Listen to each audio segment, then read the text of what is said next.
దేవుని నుండి ప్రభు యేసుక్రీస్తు నుండి మీకు సమాధానం కలుగునుగాక. క్రీస్తునందు ప్రియమైన సంఘానికి ప్రభు యేసుక్రీస్తు నామమున శుభాలు. దేవుని కృపను బట్టి మనం అడ్మిట్లో 4 ఆదివారాలు అయిపోయినాయి. ఈరోజు క్రిస్మస్ ఈవ్ అనగా ప్రభు యొక్క ఆగమన రాత్రి. అంటే ప్రభు రేపు క్రిస్మస్ పర్వదినముగా మనము ఆరాధిస్తాం. దానికి ముందు రాత్రి క్రిస్మస్ ఈవ్గా జరుపుకుంటాం. అయితే దీనిలో రేపు ఫెస్టివల్ కనుక ఈరోజు ఎంత హ్యాపీగా జరుపుకోవాలనుకుంటారు. కానీ దేవుని యొక్క దివ్యమైన చిత్తం ఏంటంటే మనకు తోడుగా నడిపించేవాడు ఆయన. అందుకే వాక్యంలో ఏమంటాడంటే 7వ అధ్యాయంలో 14వ వచనంలో ఏమంటాడంటే 14వ వచనంలో, కాబట్టి ప్రభువు తానే యొక్క సూచన మీకు చొప్పును ఆలకించుడి, కన్యక గర్భవతి కుమారుని కని అతనికి ఇమ్మానుయేలు అను పేరు పెట్టును. కనుక ఇమ్మానుయేలు అనే పేరుకి అర్థం మీ అందరికీ తెలుసా? ఎవరు నాకు మాత్రం బాగా తెలుసు. ఈయన ఎందుకంటే చెప్పాను కదా అంతకుముందు ఒకసారి, మన శిష్యులో ఒక ఆయన ఉండేవాడు ఇమ్మానుయేలు గారని. కనుక ఆయన దేవుడు మనకు తోడుగా ఉంటాడని ప్రభు వాగ్దానం చేసిన వాడు. కనుక మన జీవితంలో ప్రభువు నిరంతరం తోడుగా నడిపించేవాడు ఆయన. నేను ఈరోజు క్రిస్మస్ ఈరోజు నేను మాట్లాడతానని అనుకో. మా రాజకుమార్ అన్నాడు 15 నిమిషాలు మాట్లాడమన్నాడు. 15 కదా, 5 నిమిషాలు మాట్లాడుతాను, ఒకటి కొట్టేసి, ఒకటి కన్నా 5 ఎక్కువ కదా అన్నా. అంటే 15లో ఒకటి కొట్టేసి 5 ఉంటే చాలు అన్నా. కారణం ఏంటంటే మీరు సంతోషంతో ఈరోజు జరుపుకోవాలని ఆశపడదు. అందుకే నేను చెప్పాలనుకున్నది చెప్పను, మీరు చేయాలన్నది మీరు చేసుకోండి అంతే. దేవుని యొక్క దివ్యమైన చిత్తం ఏంటంటే దేవుడు ఏర్పాటు చేశాడు మనకు తోడైన మీకు తోడుగా నడిపించడం ద్వారా ఈ సమయంలో మనకి ప్రభువు నిరంతరం తోడుగా నడిపించేవాడు ఆయన. నడిపించే ప్రభు మనకి తోడుగా ఉండటం ద్వారానే సజీవ లెక్కలో ఉండి మనం 2025వ సంవత్సరంలో మనము సజీవ లెక్కలో ఉంచిన ప్రభువు నా మహిమార్థము ఈ లోకంలో జీవించవలసిన వారమైన ప్రభు మనకు ఎప్పుడు తోడుగా ఉండేవాడంటే పరలోకంలో ఉండవలసిన భాగ్యాన్ని విడిచిపెట్టి మానవోద్ధారిగా జన్మించిన వాడు.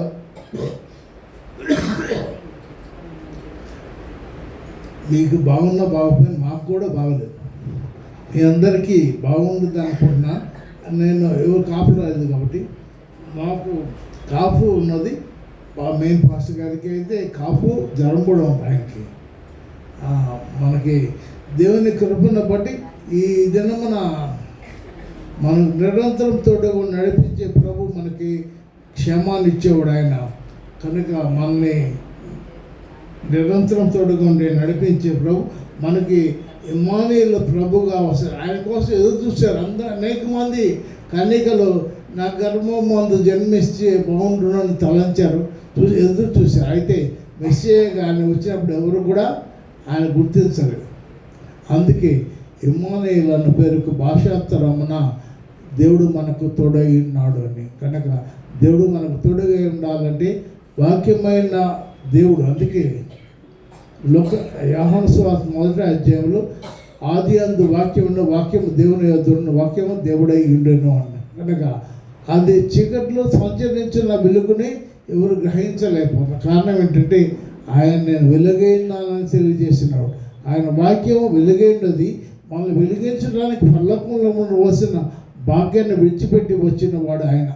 అందుకే హెబ్రీయులకు రాసిన పత్రికలో మొదటి అధ్యాయంలో చూస్తాం. మనం చూసిన మాటలు మనం గమనించినట్లేదు. ప్రవక్తల ద్వారా ఆ తర్వాత అనేక మంది విధములైన శోధచిక్కల ద్వారా ప్రభు తెలియజేశాడు. కానీ ఎదురు చూసిన మనుషులు ఎవరు కూడా ఆయన్ని గ్రహించలేదు. కానీ ప్రభువు యొక్క దివ్యమైన చిత్తం 2025 సంవత్సరాల క్రితం జన్మించిన ప్రభువు యొక్క జన్మదినాన్ని రేపు జరపాలని ఆశపడుతున్నాం. మనం ప్రభు మనకు తోడుగా నడిపిస్తే ఆయన నడిపించడం ద్వారానే ఈ విధంగా ఉండగలిగినాం. కనుక మన జీవన గమనంలో ఏమైనామంటే ఆయనకి ఇష్టముగా మనం జీవించాలని దేవుని యొక్క వాక్యంలో తెలియజేస్తుంది. మత్తయి సువార్త 21వ అధ్యాయంలో 21వ వచనంలో అంటాడు, ఆయన తన ప్రజల్ని వారి పాపములు విమోచించి రక్షించేవాడని తెలియజేశాడు. కనుక యేసు అనగా ఆయన తన ప్రజల్ని వారి పాపముల నుండి విడుదల కలిగించే రక్షించేవాడని తెలియజేస్తున్నాడు. యోహాను సువార్త 2వ అధ్యాయంలో 14వ వచనం ఏమంటాడంటే, ఆయనకి ఇష్టమైన మనుషులకి భూమి మీద సమాధానం కలుగునుగాక, సర్వోన్నతమైన స్థలములో దేవునికి మహిమ. అంటే మనం ఈ లోకంలో జీవించి మనం ఆయనకు మహిమకరంగా ఉండాలి. ఆయన మహింపచ్చే విధముగా ఆయనకి ఇష్టముగా మనం జీవించాల్సిన విధానాన్ని మనం మర్చిపోకూడదు. మనం అన్నీ మర్చిపోతాం, కానీ ఏదో ఒకటి మర్చిపోలేదు అనుకుంటాం. అయితే అన్ని విషయాలు మర్చిపోతాం మనం కదా. దేవుని యొక్క మాటలు ఈ చెవులో విని ఈ చెవును వదిలేస్తాం. అయితే దేవుని యొక్క మాటలు హృదయంలోనికి తెచ్చుకునే వాళ్ళ అది మన జీవితాలకి మేలుకరమైన మార్గంలో నడిపించేది. కనుక మనం ఎంతకాలమో జీవిస్తామనేది తెలియదు. ఎప్పటికప్పుడు అనుకుంటాం మనం, ఈరోజు గడిస్తే చాలే అనుకుంటాం.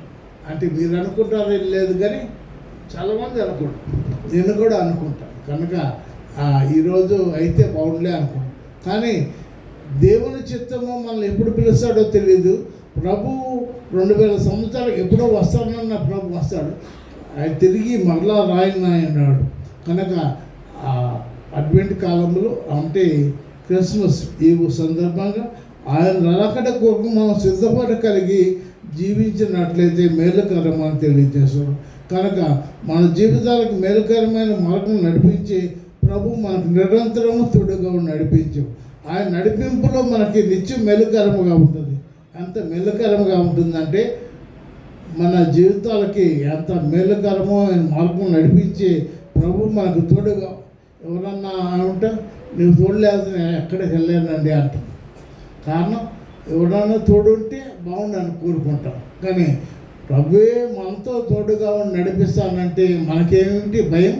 కనుక మనం భయపడే అవసరం లేదు. కానీ మాటలు ఎన్నైనా చెప్పుకోవచ్చు, కానీ ప్రభు మనకు తోడుగా ఉంటాన్న వాగ్దానం చేసిన మనుషులు మాలేది కాదు. కానీ ప్రభు మనకు మాట సెలవిస్తే ఆ మాట నిరంతరం నిలిచి ఉంటుంది. ఎలాంటి శోధనలు బాధలు కలిగినా కానీ ఆయన మనల్ని సంరక్షించి భద్రపరుస్తాడు. కనుక మనకి నిరంతరం తోడుగా ఉండే ప్రభు యందు విశ్వాసం కలిగి మనము జీవించవలసిన వారమైన. కనుక మన జీవన గమనంలో మనం ఏమైనామో ఎరిగిన ప్రభు కనుక ఆయన మనతో ఉండడానికి ఇష్టపడిన వాడు ఆయన. కనుక ఆయన దగ్గరికి సఖీలు ఎంతమంది ఆయన్ని అంగీకరించలేదు, కానీ ఆయన అంగీకరించిన వారికి, ఆయన మాట ఎంత విశ్వాసం కలిగిన వారికి తన కుమారులుగా పిలుస్తానని వాగ్దానం చేసిన వాడు ఆయన. ఆయనకు యోహాను సువార్త 1వ అధ్యాయంలో చూస్తాం. కనుక 12వ వచనం, తన్ను ఎందరు అంగీకరించారో వారందరికీ అనగా తన నామందు విశ్వాసం ఉంచు వారికి దేవుని పిల్లలకు ఆయన అధికారం అనుగ్రహించిన. వారు దేవుని పిల్లలగా మనం ఉన్నామనుకున్నట్లయితే, మనము స్థిరమైన విశ్వాసం కలిగి ఉన్నట్లయితే, ఆయన అంగీకరించి ఆయన మాటలకు లోబడినట్లయితే, ఆయన కుమారులమగా కుమార్తెలుగా చేసుకుని ఆయన పిల్లలుగా చేసుకుని మనం నడిపిస్తారు. మన పిల్లలకి మనం ఏం కావాలన్నా ఇష్టమన్నా లేకపోయినా ఇస్తాం కదా.